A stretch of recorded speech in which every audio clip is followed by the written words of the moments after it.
he's not going to be content with probabilities at all. Keep that in mind. So what he does then is to lay down certain rules for what he wants. And not in the Meditations, but in one of his other works called his Discourse on Method, the first 4 rules which he sets up are these: that we will accept as intuitive only what is so clear and so distinct as to be beyond all doubt. We will accept as intuitively evident, as intuitively true, only what is so clear and distinct as to be beyond all doubt. The phrase clear and distinct ideas, is the hallmark of all Descartes' writings. So clear as to allow of no confusion or fuzziness. So distinct that you know you're not mixing up 2 related notions. Okay? Clarity and distinctness. Now, in order to get clarity and distinctness, he thinks we have to analyze any belief into its constituent parts. So break down a body of knowledge into its constitutive ingredients. That's the second rule. Third, reorganize them. Get this reconstitutive kind of approach coming through again. Reorganize them in the form of a logical demonstration. Reorganize them in the form of a logical demonstration. And then number 4, the same as your high school geometry teacher told you, check and recheck every proof. And every step in every proof.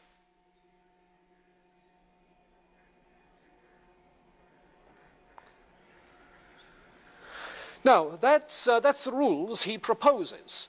And as I say, the crux to it is the first: clarity and distinctness. Now, one of the confusing things is that he tends to use a variety of synonyms for this business of intuitive knowledge. He speaks of clarity and distinctness. That's part of it. He uses the term intuition and intuitive. And by intuitive, what is meant is direct awareness. A direct awareness of something as it really is. Now, be careful. He doesn't say we have intuitive knowledge of material objects. He doesn't say we have intuitive knowledge of the existence of God. No, those are things that have to be proved. What we do have intuitive knowledge of is our ideas. We're directly aware of our own ideas. You see? And he wants a direct awareness with clarity and distinctness. So, intuitive. Now, when there is that intuitive knowledge, it's appropriate to say we are taught those ideas by nature. We're taught by nature, by the natural light of reason, by the natural light of reason.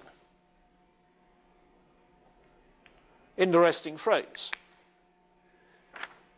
Obviously, it's a Platonic metaphor. The light, once you get out of the cave, or the light that there is outside the cave, the natural light of reason. but it's Augustinian in its rootage. Except that what in Augustine was the light of the divine logos illuminating the object of our knowledge and illuminating the mind to see it, in Descartes has become simply the light of reason itself. There's no logos doctrine in Descartes,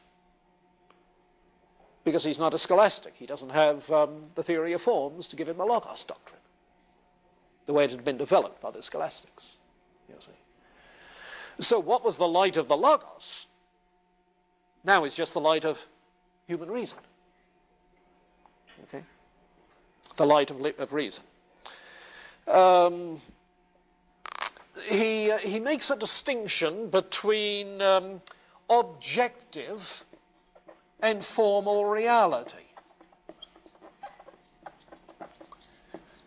That is to say, when we have a clear and distinct idea that is intuitively evident in the natural light of reason, okay, what we have before the mind is an idea with objective reality. You see, the object, the immediate object of awareness is the idea. The idea, not the external reality. In a representational theory of knowledge, what you're immediately aware of is your ideas, you see. So he talks about the objective reality of the idea as distinct from the formal reality of the external thing which it represents. The formal reality is the cause of the objectively real idea.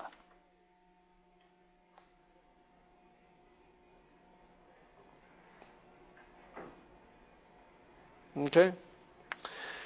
And these phrases and this last distinction become pretty important as you go on reading through his line of thought, and you find them cropping up. This one here, the last one in particular, becomes very influential in his argument for the existence of God in Meditation 3. So watch for it there, if you would. Let's see. Oh, yes, one other phrase he uses, shouldn't surprise you, self-evident. Certain beliefs contain their own evidence. And innate. But be careful of that one. Plato talked of innate knowledge, innate ideas, but in a very different sense of innate, right? For Plato, an innate idea is one which is in your mind from a previous existence. It's literally inborn. When you're born, you have it. You just have to recollect it. But for Descartes, innate means nothing of the sort. Innate simply means that it is native to us. It is of natural origin. It is of natural origin. It's not some fiction we have made up, but it is a spontaneous, natural kind of idea that just wells up within the mind. Now, I've been talking of ideas, but none of the ideas which he has in mind in this kind of account are empirical ideas. None of them. What he's saying is that the mind somehow or other has arising within it, emerging in the consciousness, the mind itself spontaneously starting to think these ideas. They are, in that sense, a priori. Yeah. A priori meaning prior to, independent of, all experience. You see. And this a priori idea is usually regarded as both universal, everybody has it, and it is necessary. There's some logical necessity involved. The opposite of it would involve immediately or indirectly some kind of contradiction. And this notion of the a priori, which begins in Descartes, oh yes, it has roots in a way earlier in Plato and so forth, but in this form it begins in Descartes and runs on throughout this continental rationalist tradition. This is what distinguishes really rationalism from empiricism. The empiricist says we have no a priori knowledge. The rationalist says we do. Okay, a priori knowledge. Well, in that sense then, when Jefferson declared we hold these truths to be self-evident, yeah, that's a form of a priori knowledge.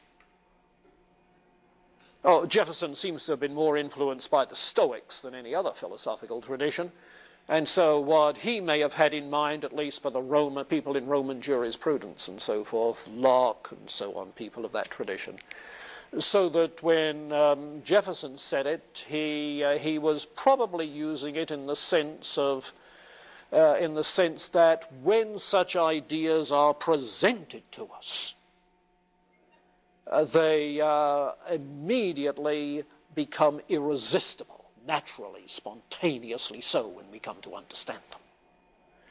You remember the Stoic view of an irresistible truths. We hold these truths to be self-evidencing. Self-evident. That's still a kind of a priori knowledge. Though Descartes wants to go further than that.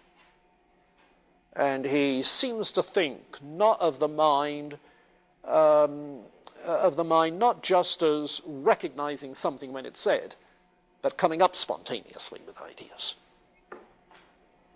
They spontaneously develop within the mind, such as, well, the crucial case for him is going to be the idea of God. You see, the idea of God. Yeah.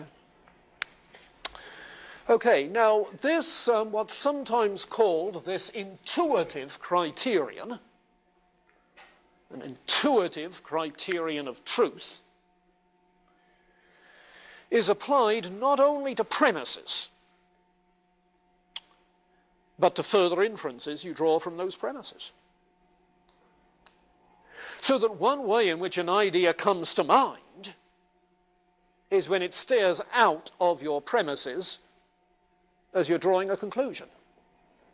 It jumps out at you. 3 + 5 equals, jumps out at you. You see. All men are mortal, Socrates is a man, therefore. And the conclusion to a logical syllogism jumps at you, becomes intuitively evident. You see. So he wants the conclusions in the light of the premises